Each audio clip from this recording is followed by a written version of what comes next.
नमस्कार नमस्कार नमस्कार, आदाब। कैसे हैं आप लोग?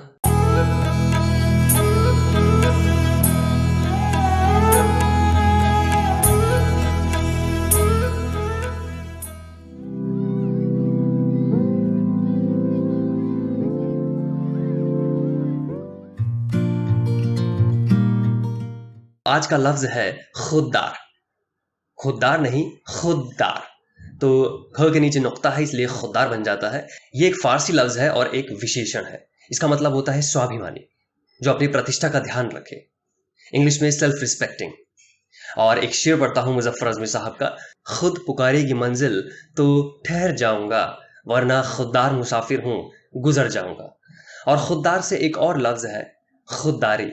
ये भी फारसी है और इसकी किस्म जो है वो स्त्रीलिंग हो जाती है। आज का जो लफ्ज है वो है वाबस्ता।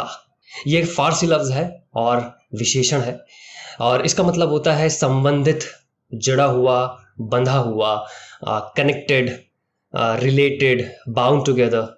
और कुछ लफ्ज जो वाबस्ता से बन सकते हैं, वाबस्ता इश्क यानी इश्क से जुड़ा हुआ, प्रेम से बंधा हुआ। वाबस्ता गम यानी कि गम से जुड़ा हुआ।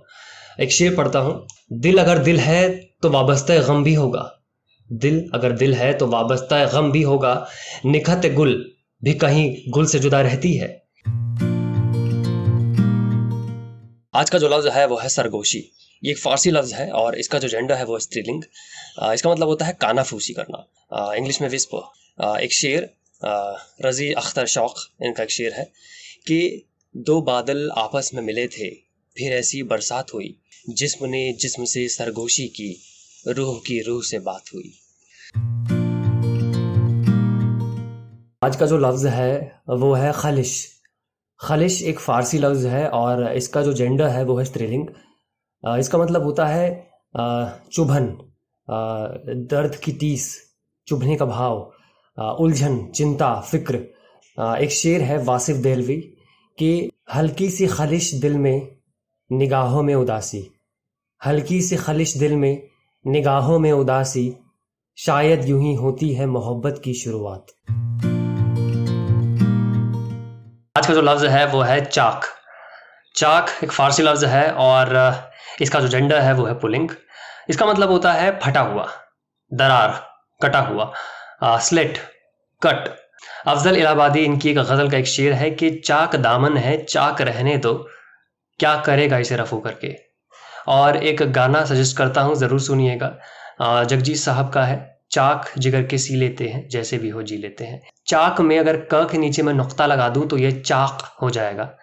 तो पहला वाला था चाक, अब वाला है चाक, और नुक्ता लगाते ही इसका जो मतलब है वो बदल जाता है। चाक का मतलब होता है स्वस्थ, हुष्ट पुष्ट, हेल्दी, एक्टिव।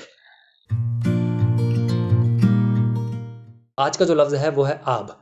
आब एक फारसी लफ्ज है और इसका जो जेंडर है वो है पुलिंग।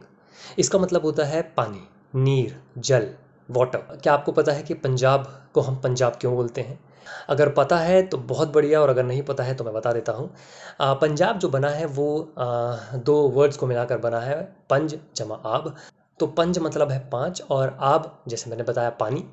और यहाँ पर पानी की बात हो रही है तो यहाँ पर नदी की बात हो रही है। तो यहाँ पर पंजाब को हम पंजाब इसलिए बोलते हैं क्योंकि यहाँ से जो 5 नदियाँ हैं वो गुजरती हैं। तो वो 5 नदी हैं चिनाब, रावी, ब्यास, सतलुज और झेलम। तो इसलिए हम इसको पंजाब बोलते हैं। तो आब जो है यहाँ से आया है। और कुछ और लफ्ज़ जो आब से बने हैं, आबकारी यानी कि शराब का धंधा, शराब का व्यवसाय, शराब का विभाग। दूसरा है तह ए आब यानी कि अंडर वाटर। तीसरा है आबशार यानी कि वाटरफॉल। चौथा है आबताब यानी कि चमक दमक, ब्राइटनेस। और पांचवा है आब दीदा यानी कि टीयरफुल आइज़, जिसकी आंख में आंसू भरे हों उसे आब दीदा बोलते हैं। और इसको हम पुर आब भी बोल सकते हैं, आब दीदा या पुर आब। आज का जो लफ्ज़ है वो है फ़ुरक़त। फ़ुरक़त एक फ़ारसी लफ्ज़ है और इसका जो जेंडर है वो है स्त्रीलिंग। इसका मतलब होता है सेपरेशन या जुदाई। कुछ लफ्ज़ जो फ़ुरक़त से बने हैं, जैसे कि फ़ुरक़त ए सनम यानी कि सेपरेशन ऑफ बेलफिड, या फ़ुरक़त ए जाना, दोनों का मतलब सेम है। दूसरा लफ्ज़ है शब ए फ़ुरक़त। शब यानी कि रात, फ़ुरक़त यानी कि जुदाई।